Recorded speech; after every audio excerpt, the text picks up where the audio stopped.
here with that shield, Unity is able to just open up the map really, really well. With the help of the Eastern Shin as well, it is going to be really good, man. Getting that Mountain Shocker, basically getting the map pressure very early on. But RRQ, they can respond with something as well. One of Vin's signature picks, the Jawhead, is still up for grabs here, and we haven't seen that at all. What the hell is happening to MK? We have that Jawhead. What was that? Like, it's crazy. RRQ, though, last time we saw them field the Esmeralda, they paired, and then when they went up against like Marksman or something, they paired up with a Florin, and Florin is also a hero that we're surprised to not see at all. Now, if you're looking at something along the lines of Farsa, there it is! There it is. We were looking for it, and we spoke about it yesterday, Wolf. We talked about it just being bullied out of the meta. It's because that one isolation play compared to when you have a Ruby available, this is your next best pick. And again, it's inferior to Ruby in the current metagame. And you know what I read from the Baksha? SMG saying, I dare you to pick the Florin. I dare you to pick the Rafaela. And that's what's open here. But RRQ read into it. Coach Achil, not doing it. I love the Brody. We talked about this. We brought this up in the early parts of the draft. It's great versus the Clint. And we also talked about this Lilia, which is going to come from the mid lane for SMG. Going to be the source of big bursts, which will be great against the squishier side Paquito, as well as the Farsa and the Brody in a way. However, this Jawhead and Farsa combo, I've seen this before from RRQ. They are not gonna stop making the plays. Clay is gonna be amazing with this Farsa in combination with Vin's Jawhead. And this is a classic combo that RRQ always fielded in maybe, what, 3 MPL seasons already? Yeah, honestly, looking at the draft, it is so exciting, man. Finally, it is basically all going to come down to the executions. Both of them have clear-cut win conditions. It's just about who can get those win conditions to happen here in match number 1 already. I am so hyped for this, honestly, Leo. No, just the draft alone was such an intellectual battle. It was so cerebral between Achil and James. So the battle itself, as we go into the Land of Dawn, should not disappoint. Let's see what happens here. RRQ takes on SMG in the first match of day 4. Let's see what happens here as Achil and James, they've done their job. It is time for the players to do theirs. Let's get into the Land of Dawn. R7 on the Esmeralda. Going up against the Baksha, obviously not the matchup that you want, but at least R7 will have this avarice up because of the fact that Baksha is melee anyways. You can see like the Joy just making sure that he will take out the Grammar. So this is a steal from RRQ HOSHI. Yeah, RRQ already making moves here on the map. It is going to be the little Wanderer actually taken away by Vin. Vin going in very aggressively, but wait a minute. It might be disastrous here for the side of RRQ. They've had to use that flicker early on. It is going to be a resource burnt away. They get the little Wanderer out of there, but it is still SMG right now leading in terms of that map pressure. And that's what you lose out on the Jawhead with. We saw this in the various MPL regions. If you're not snowballing, if you're not owning as the Jawhead, you kind of just need that one window, and you're not going to get that window in the first 2 minutes of the game. Absolutely, and now it is going to be SMG trying to look for something in that bottom side. This is what they like to do. They play for that bottom side. Get Sasa ahead is the name of this team right now, but so far they are able to actually give him a lot of room. Xin still sitting under that turret. Yep, in the first minute we saw that they had the upper quarter in control. Now they're answering back, and slowly I think this rotation will go ahead and give the nod to SMG. Close one for Zyme Sempoy though. They might walk into this. Expedia. Oh, yeah, it's going to be actually the ejector coming in. Expedia still able to run away somehow with the guiding win and the flicker. But both teams still so close to one another. Albert has got 2 people low, but hasn't been able to execute that kill right now. First blood is still on the table. So is the turtle right there. Spawn already in the 2nd minute going at right now. Not having the flicker onto 2 members of Team SMG will kind of bite them in the and for this turtle take. I mean, not 2 flickers, but 1 Purify and 1 flicker, and maybe now 3. Yeah, R7 goes in for the spawning side one, and look at that! Albert goes in for the knockout strike. The combos start to come in, but the airstrike hasn't popped. Turtle being taken by Albert, as that is just a beautiful retribution. Albert, the baby alien, he's gonna go for more, but we will have to wait because the first blood is still up for grabs.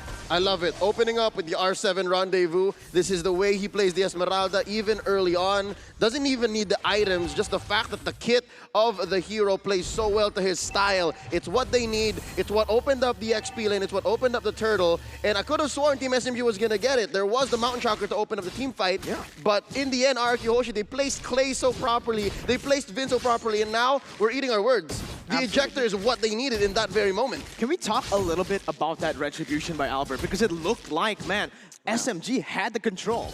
Yeah, definitely. I would say the composure coming out from Albert. I mean, he's done it so many times. And this is a land setup as well. F3, look at that! Vin goes in for the combination and the prediction. First blood, as you can already hear the screams from RRQ. That's your Razor first blood.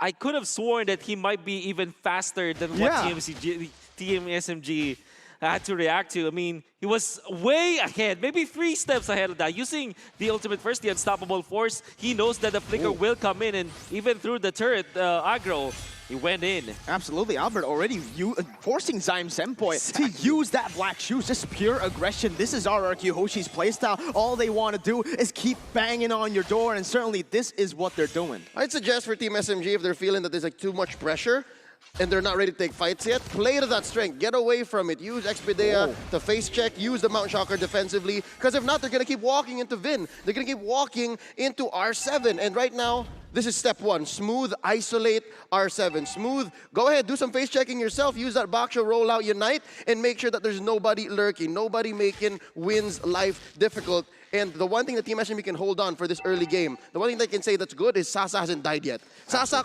it could have been so disastrous for Sasa if Vin just keep pulling those Ultra Instinct ejectors, because they don't even need to use the flicker. Yeah, but you can see the setup from RRQ. They are a completely different beast to what we saw from Season 8, from MPLI. Usually, they're just going guns blazing. They don't really think much of what they're doing. They rely on their mechanics, but they have fixed all of those mistakes. You can see the turtle, second turtle being picked up. Nothing lost at all. They will be able to trade the bottom side, but look at that. It's going to be Win. No, in his own jungle. Gets invaded, and Albert comes in for the kill. Smooth now trying to recover for his team, but RRQ, they simply have too much power, too much sustain, and too much damage in that top side. As Finn goes in for the onslaught force to the backside, ejector comes in as well. Sasa is gonna go falling down, but wait a minute, he's going to go and outplay Zin and Finn. Sasa! What the heck was that, man? Sasa has shown himself. He falls just almost immediately, but still the outplay, that very one, that moment,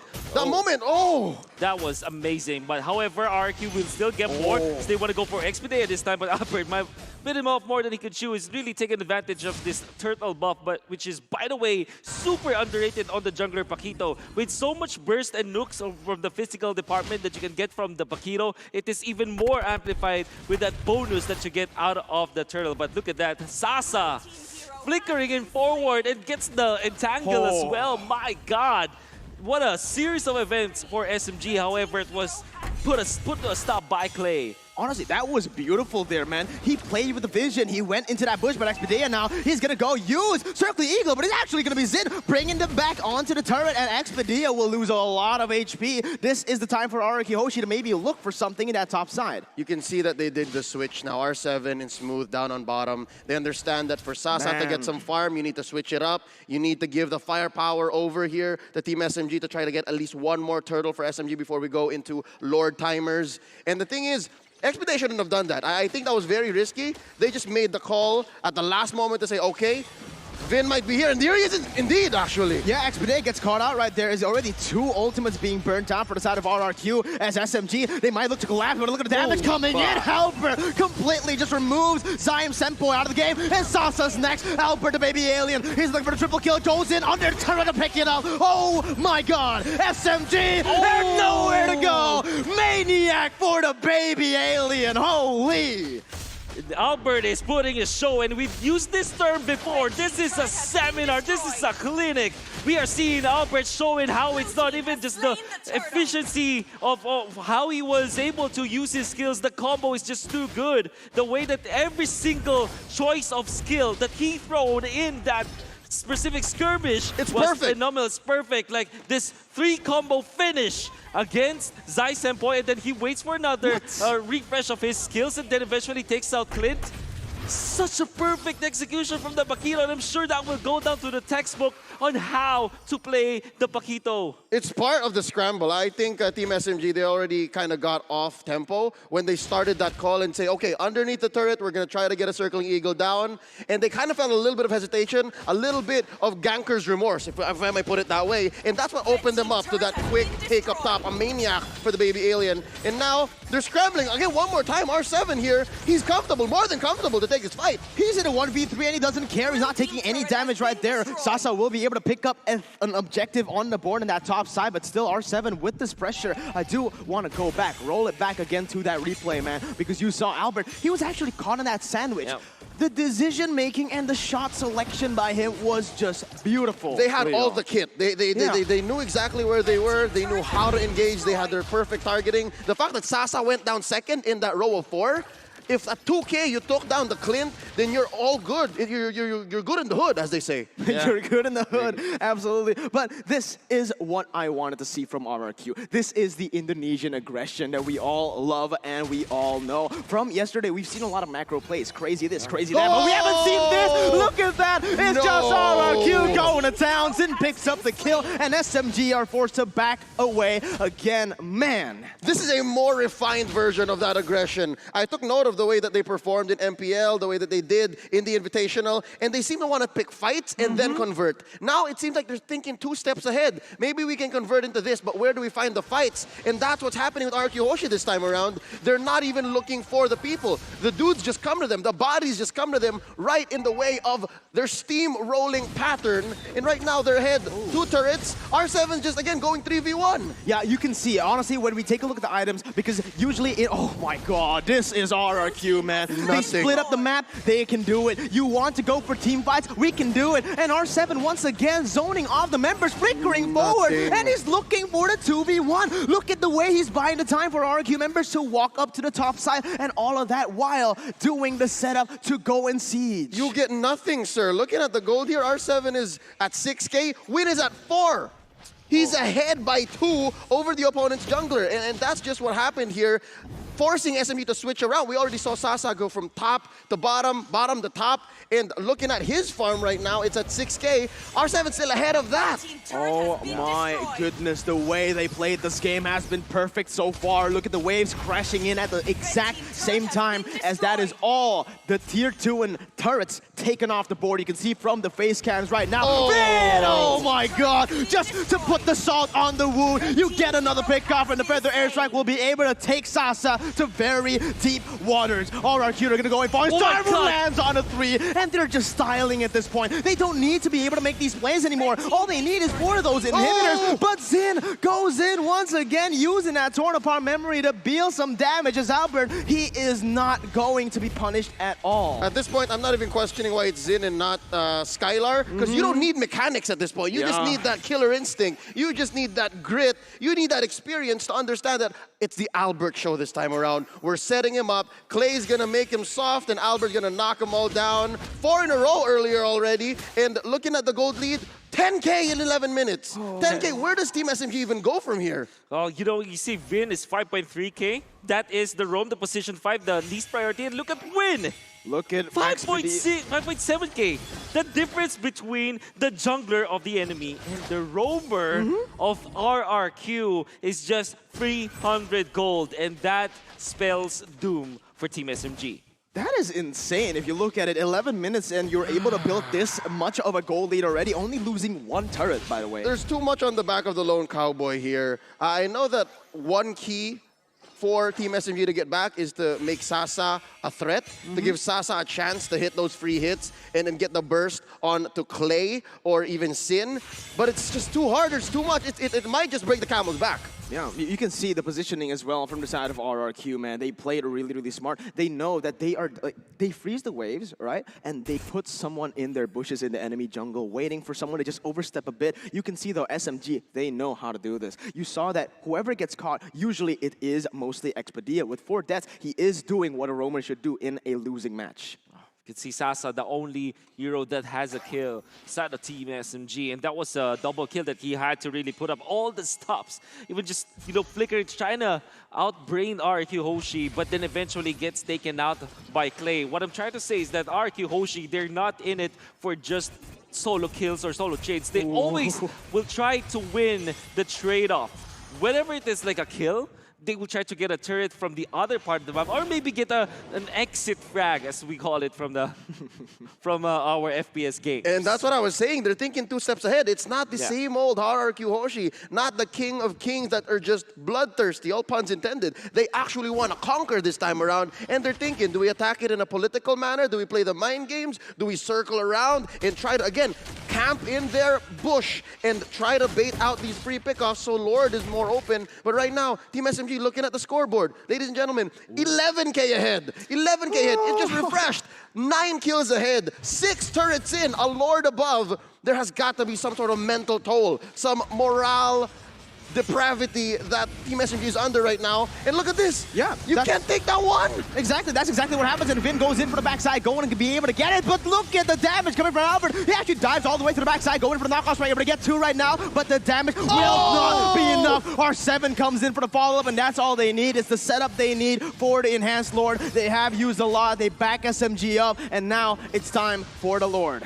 At this point, I think that's fair. They ate so many ults from Team SMG, forced them out. No kills for sure. RRQ HOSHI kept their battle spells in check, and all this did was open up the map more, make it a little more blue, and make this Luminous Lord all the more free. Now the question is, are they waiting to choke out this purple? Are they waiting for it to scale at 15? Or are they going to go for it and bait out another team fight Team SMG's not ready for? That's the thing, right? RRQ HOSHI, all of their heroes have low cooldown ultimates. Maybe the longest cooldown might come from Vin's Jawhead, but that's not even long at this point, so they can continuously fight.